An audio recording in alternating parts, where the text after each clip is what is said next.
அஸ்ஸலாமு அலைக்கும். எப்போதும் இஃப்தாருக்கு ப்ரிப்பேர் பண்ணுறதுக்கு 4 o'clock தான் கிச்சனுக்குள்ளே என்ட்ரு ஆகுவேன். அன்றைக்கி என்னமோ 1 hour லேட் ஆகிடுச்சு. 5 o'clock தான் கிச்சனுக்குள்ளே என்ட்ரு ஆகினேன். இஃப்தார் டைமும் நெருங்கிறதுக்கு கொஞ்சம் நேரம் தான் இருந்துச்சு. அதுக்கு தகுந்த மாதிரி ஒரு சிம்பிளான ரெசிபியும் பண்ணியாச்சு.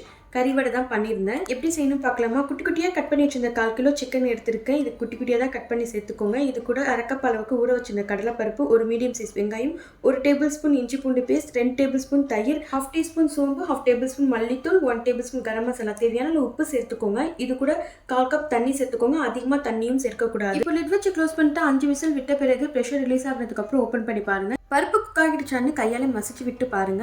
குக் ஆகிடுச்சுன்னா நல்லா மேஷ் பண்ணி விட்டுக்கோங்க. திக் கன்சிஸ்டன்சியில் தான் இருக்கணும். மாவு ரொம்ப லூஸாக இருந்தால் ஹை ஃப்ளேமில் வச்சு நல்லா கிண்டி விட்டுக்கோங்க. மாவு நல்லா ஆற விட்ட பிறகு ஒரு பிளேட்டுக்கு ட்ரான்ஸ்ஃபர் பண்ணிடுங்க. இது கூட மல்லித்தலை, துருவின தேங்காய், ஒரு முட்டை சேர்த்து நல்லா மிக்ஸ் பண்ணி எடுத்துக்கோங்க. மாவு நல்லா ஆற ஆற நல்லா திக் கன்சிஸ்டன்சிக்கு மாறும். உங்களுக்கு ஃப்ரை பண்ணுறதுக்கும் ஈஸியாக இருக்கும். இப்போ மசாலா வடை ஷேப்புக்கு ரெடி பண்ணி வச்சுக்கோங்க. இப்போ மீடியம் ஃப்ளேமில் வச்சு கோல்டன் ப்ரௌன் ஆகிற அளவுக்கு ஃப்ரை பண்ணி எடுத்துக்கோங்க. சூப்பராக அண்ட் டேஸ்டியாக இருக்கும். இதுக்கு சிக்கன் தான் யூஸ் பண்ணணும் அவசியம் இல்லை, கறியும் சேர்த்துக்கலாம். இந்த இஃப்தாருக்கு ரொம்ப குயிக்காக பண்ணிடலாம். ட்ரை பண்ணி பாருங்க. அன்னைக்கு இஃப்தாருக்கு ஜூஸ் கறிவடை வச்சு இஃப்தார் அல்ஹம்துலில்லாஹ் முடிச்சாச்சு. இஃப்தார் முடிச்சுட்டு டைம் போகிறது தெரியாது. தராவிக்கான டைமும் வந்துடும். தராவி முடிச்சுட்டு வீட்டுக்கு வந்துட்டு சஹருக்கான வேலையும் முடிச்சுட்டு கியாமுல் லைல் தொழுகைக்கும் கிளம்பிடுவோம். இப்போ கடைசி 10 நோம்பு கிட்ட வந்தாச்சு. அல்ஹம்துலில்லாஹ் கடைசி 10 நோம்பு ரொம்ப ரொம்ப முக்கியம். நிறைய திக்ர் செய்வோம், நிறைய துவா கேட்போம், நிறைய அமல் செய்வோம். உங்களுடைய தொழுகையிலும் எல்லாருக்கும் துவா செய்வீங்கன்னு நம்புறேன். உங்களுடைய துவாவும் கபலாகணும்னு அல்லாஹ்ட்ட துவா பண்ணுறேன் நானும். அன்னைக்கு 3:30க்குலாம் தொழுகை முடிச்சுட்டு வீட்டுக்கு கிளம்பியாச்சு. அஸ்ஸலாமு அலைக்கும். தேங்க்யூ ஃபார் வாட்சிங்.